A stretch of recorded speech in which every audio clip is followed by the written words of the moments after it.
తెలుగుదేశం పార్టీని మరింత బలోపేతం చేసేందుకు పార్టీలో పదవులు పొందిన ప్రతి ఒక్కరూ పనిచేయాలని తెలుగుదేశం పార్టీ రాష్ట్ర అధికార ప్రతినిధి పిఠాపురం మాజీ ఎమ్మెల్యే ఎస్వేఎన్ వర్మ పిలుపునిచ్చారు. పిఠాపురం నియోజకవర్గానికి చెందిన తెలుగుదేశం పార్టీ నాయకులు పిల్లి చిన్న, అనసెట్టి సత్యానందరెడ్డి, కొండేపూడి ప్రకాష్, బత్తుల చైతన్య, రాజేష్ కుమార్, మల్లేశ్వరరావు, కమలాబాయిలకు టీడీపీ కాకినాడ జిల్లా కమిటీలో వివిధ హోదా పదవులు దక్కాయి.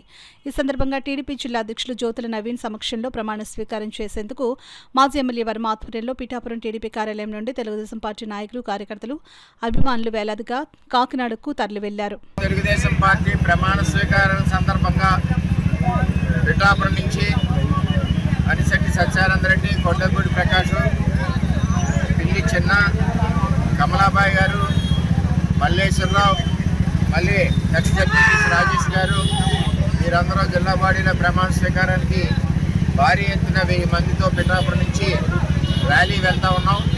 మరి మోటార్ సైకిళ్ళు, కార్లు, ఆటోలు అన్నింటితో ఇచ్చేదంటే ఈ జిల్లా ప్రమాణ స్వీకారోత్సవానికి మరి పార్టీ నుంచి పార్టీ అధ్యక్షులు, అదేవిధంగా మరి జిల్లా ప్రెసిడెంట్గా నవీన్ గారు సమక్షంలో మా నియోజకవర్గం సంబంధించిన మరి నాయకులందరూ కూడా ఇవాళ ప్రమాణ స్వీకారోత్సవం ఉంది కాబట్టి మరి అక్కడికి తండోపతండాలుగా పిఠాపురం నుంచి వెళ్తున్నామని చెప్పి తెలియజేస్తాం.